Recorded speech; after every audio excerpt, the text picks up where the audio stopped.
खुलुमबाय बड'लेण्ड साबटेटआव बयखौबो बरायबाय।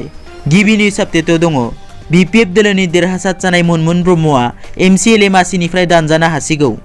बिटिसि बिसायख'थि खुंजानाय समाव 1 नं पर्बतजरा बिएफनिफ्राय बिपिएफ दोलोनि बिजाथि मुनमुन ब्रह्मआ देरहासार जादोंमोन। नाथाय बिथाङा गावनि मावनाय साख्रिखौ सिखोमानानै बिसायख'थि गेलेनायनि मोनसे फोरमाना सोराङाव फैदों। बिटिसि बिसायख'थि आयेन 2004 बादिब्ला सासे बिजाथिया साख्रि मावनाय एबा सासे मावख'गिरि जानो मोना एबा जाब्लाबो गावनि साख्रिखौ गारनो नांगौ। नाथाय मुनमुन ब्रह्मआ गावनि मोनसे साख्रिखौ गारालासिनो बिसायख'थि गेलेदोंमोन। आयेन बादियै बिथां एमसिएलए मासिखौ दानफिननाय जागोन। नैथियाव दङ बिना गयारिया बुंदों हाग्रामा महिलारिया 100% बड'लेण्ड मोना आरो बिटिआरखौ गनायनानै लानो हाया बुंनाय समाव बर' थुनलाइ आफादा बहा दंमोन? 17 बोसोर खुंथाय गोहोआव थानाय समाव बिपिएफ हानजाया बर' हारिखौ बर' अना बर' सोमजिहोना आरो बड'लेण्ड सोमावसारनायखौ 100% बड'लेण्ड मोना होनना बुंबाय थानाय समाव बर' थुनलाइ आफादा बहा दंमोन होननानै सोंथि खालामदों इउपिपिएल आइजो गांखंनि आफादगिरि बिना गयारिया। मख'जाथावदि प्रमद बर' दैदेननाय इउपिपिएल हानजाया जथायै सरकार दाफुंनायखौ बर' थुनलाइ आफादा हेंथा खालामनो मोन्थाय गैया। बेजों लोगोसे बर' हारिनि मोजां मावनोब्ला बिपिएफ हानजानिफ्राय गोजान थानो खावलायदों बिना गयारिया।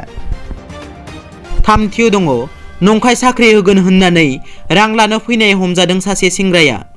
नलबारिनि टिहुआव साख्रि होगोन होननानै रां बिदोंमोन सासे सेंग्राया। रिपर्टनि बादिब्ला टिहुनि 4 सेंग्रानो सरकारि साख्रि होगोन होननानै 3 लाख रां बिदोंमोन दिगम्बर दासआ।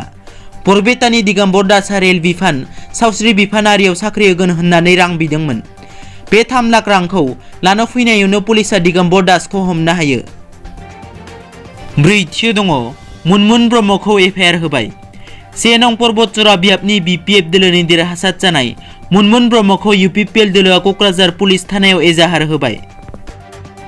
बाथियाव दङ बिपिएफ दोलोआ दुलाराय बर' फरायसा आफादनिसिम लाइजाम।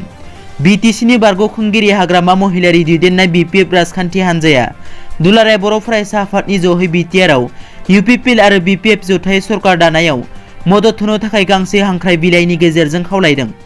मख'नो गोनांदि हाग्रामा महिलारिया खौरां मेलनि गेजेरजों बिपिएफ, इउपिपिएल, जिएसपि आरो एजिपि जथायै सरकार दानो प्रप'जाल होनायखौ प्रमद बर' बिथाङा गावनि फेसबुक पेजआव लाइभ फैनानै नेवसिगारो।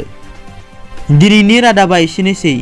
नोंथांमोना जुदि आंनि चेनेलखौ दासिमबो साबस्क्राइब खालामाखै अन्नानै साबस्क्राइब खालाम। गोजोन्थों।